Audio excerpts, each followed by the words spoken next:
guys, welcome back. Today what we're going to do is we're going to take a look at how we can create a sales order using a flow. Now this has got a lot of applications to it. If you think about it, if you build any sort of solution in Power Apps where you need to create an invoice, let's just say maybe you've got an equipment rental solution that you're creating in Power Apps, and you need to be able to bill the client for the rental fee, right? So you can create a flow that would run periodically, or basically depending on how you design your solution, you can run it via a button, or just any way you want to trigger this flow that'll create the sales order invoice for you.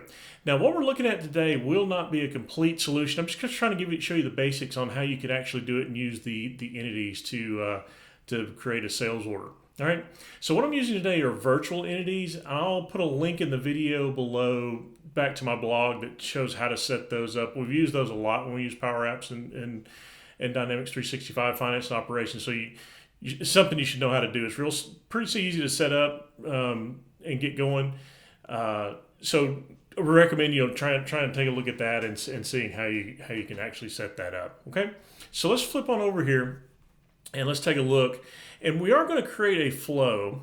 So what I'm going to do is I'm going to go into flows, and I'm going to create just a manual flow. So to play around with this, so we're going to go ahead and just do an instant cloud flow, and I'll call this one create a sales order. And we'll go ahead, and this is going to be a manually triggered flow, and we'll hit create. Okay. So first thing we're going to do is we want to search for a connector for Dynamics. So I'm just going to do Dynamics, and we'll look at this for FinOps here and create a record. Okay. Now, what you'll notice here, I'm going to give you kind of a bonus tip here.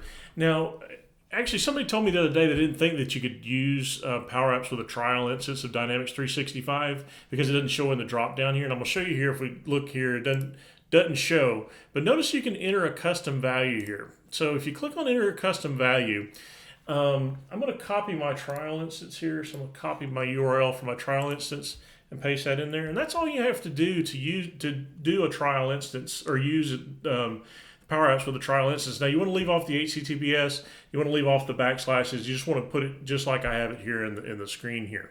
Okay. So once you do that, we're going to go ahead and type in sales. I'm going to look for my sales order header here. So let me go look sales order headers. There it is. V2 is our entity.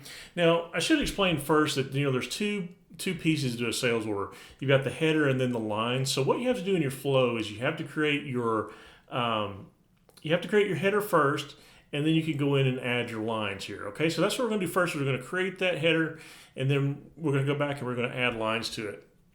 So the first thing we're going to do is we're going to set a company attribute. And normally, like I said, you'd use variables for these. I'm just going to type in values in here just so you can kind of understand what's going in what box. But just know that if you're using a solution, you'd want to create variables for all this so you can pass those variables in. Okay.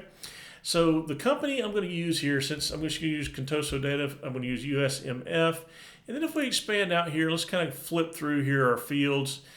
Now, unfortunately, these are not in alphabetical order, so you kind of have to go through and figure which ones you need. So let's kind of scroll down here, and we'll pick a couple of fields that we need to set. So again, I don't know an easy way to do this. If you do know an easier way to look at this, definitely shoot me an email or put a comment below, and we'll take a look here. So what I want to look for here first is I want to put my customer account number, and I'm going to use a US-004. Again, you'd normally use a variable. And I want to go ahead and specify a warehouse, and I want a site. So I'm going to do just a search for a site. There we go. And I'm going to put site 2 in there. All right. So what that's going to do is that's going to create our header. Let me scroll down and collapse that up now. I'm going to hide those advanced. So let me rename this, and we're going to create, call this create sales order header. All right. So we'll go ahead and save that. Now, what we can do, let's go ahead and run this here. Let me just go ahead and we'll hit test, and let's run this, and we can just kind of see what happens here.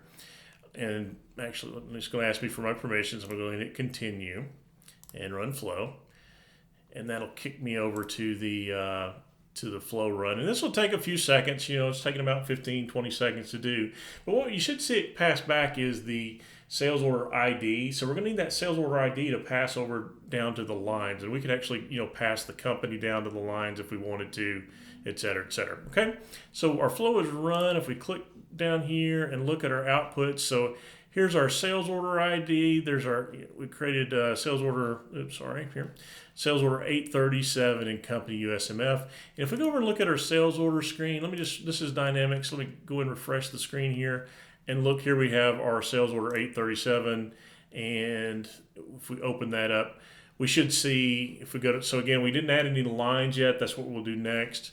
But if we come here to the header, so there's our warehouse, our customers in there correctly, etc. Okay.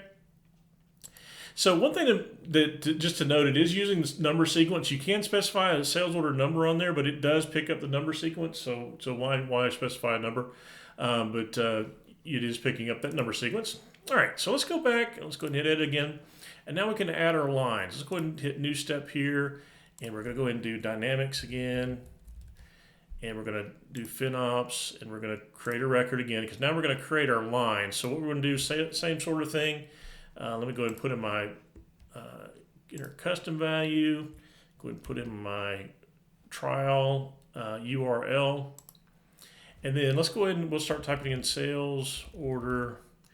And then I should have lines. There's my sales order lines I can pick from.